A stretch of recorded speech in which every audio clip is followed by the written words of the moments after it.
the tree is the most efficient vehicle known to man for sequestering carbon. I've studied over 60,000 maple taps in Ontario, and we've determined that in many places, the sequestration that's provided by our trees more than offsets our emissions. Ontario's maple syrup industry is examining whether existing maple tree farms can be maximized to meaningfully capture carbon from the atmosphere and store it in solid form, a process known as carbon sequestration.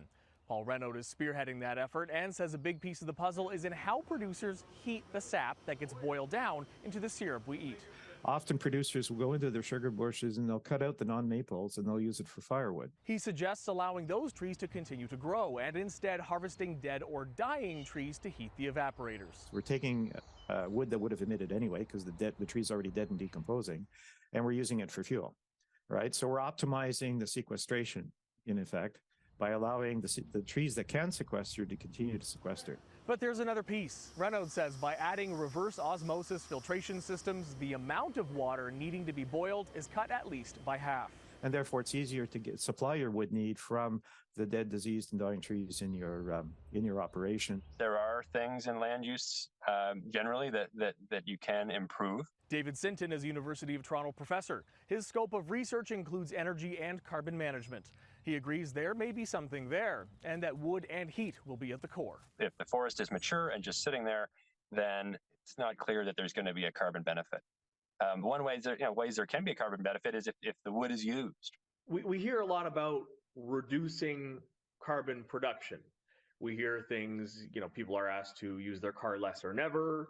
There's talk about insect protein, living smaller, thinking about how many or whether you want to have kids. These are the things that come up a lot in the public conversation. These are controversial things.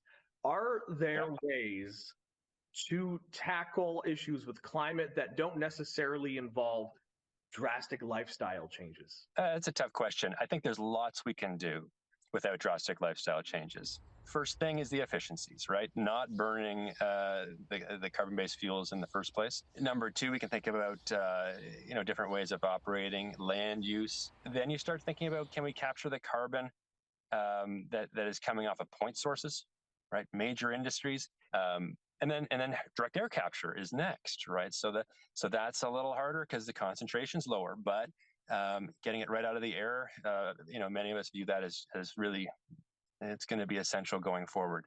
And then I think sort of further out, which is still very much a topic of debate, is geoengineering. As far as implementing changes to sugar maple farms, Renaud says it's very doable. It's very easy. For City News, I'm David Zura.